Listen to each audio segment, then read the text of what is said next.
It really started on September 11th, 2001 when I was in New York City, and I was there at a conference, and of course the towers started to fall, planes were falling out of the sky. My husband was on an American Airlines flight to Chicago, and my whole world flipped upside down. We're Canadians. It took us 4 days to reunite as a family back in our home in Toronto, and from then our lives changed completely. My search for the meaning of life began then, and it took me to Africa. When I first arrived in Zambia, I ended up out on the street with these street kids, and everything flipped upside down. I met this young boy who was 6 years old. His parents had died 3 years before, and he ended up spending every single night living on that street. He was a sex slave. He was raped every single night by the other street boys. He ate out of garbage cans every single day. He had nowhere to wash, and he's 6 years old. And as I was, this wasn't a movie. I'm looking at this child, he's 2 feet away from me, and surrounded around him are all these other children who were also living on the street.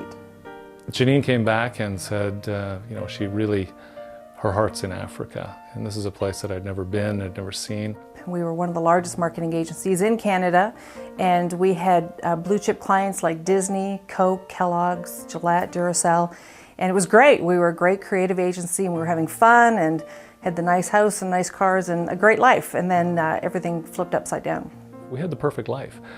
We had a great company, had a great family, great home, we had the cars, we had everything. I couldn't go on. I couldn't continue with my business. I couldn't sit in a boardroom in a really nice suit and really nice shoes and have an intelligent conversation about the sale of breakfast cereal. It just wasn't important anymore. And as much as everyone thought that we were absolutely insane, we closed our business.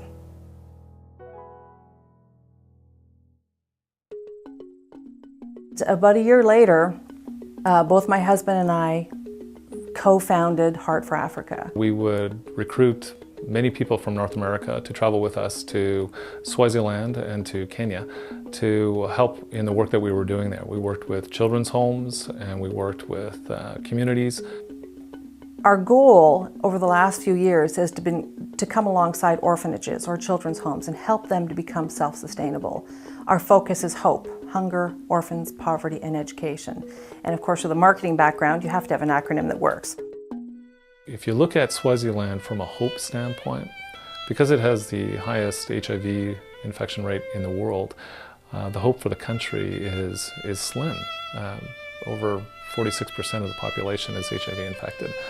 So it's a country it's a dying nation. So the only hope they have for the future is their children.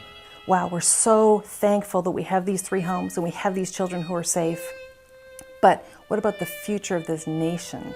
The national newspaper in Swaziland recently said, if there isn't immediate international intervention, there will be no adults in the country of Swaziland by 2020. The entire country seems to be dying in front of us. The average life expectancy is 29.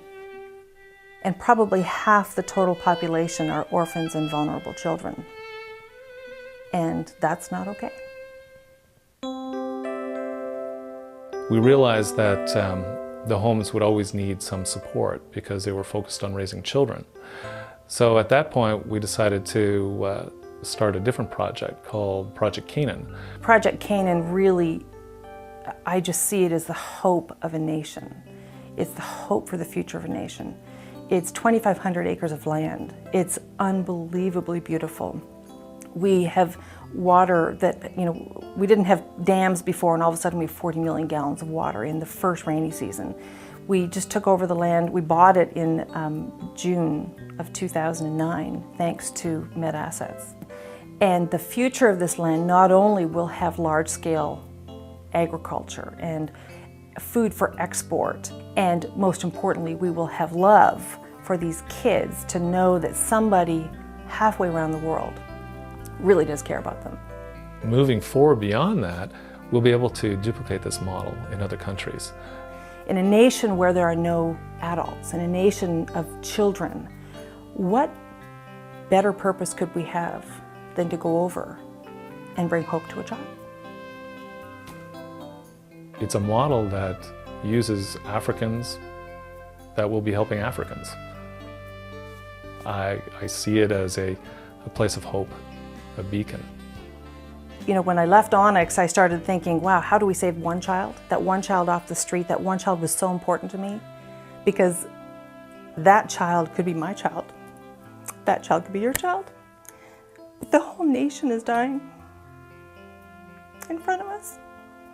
Everywhere I go, there's kids walking along the road, living alone. They're living alone. And we sit here in our beautiful homes with our beautiful cars and our great jobs, and we think, oh, there's nothing we can do. But we can, but we have to do it together. I can't do it, my husband can't do it, Heart for Africa can't do it, but together we can all do it. And that's the really cool thing about MedAssets, because John Bardis has the vision, Wayne Clark has the vision. The company is coming around and saying, we may not be able to give lots of money, we may not be able to go, but we can do this, or we can give money, or we can send people. And together we're going to make a difference. Together we're going to change the world.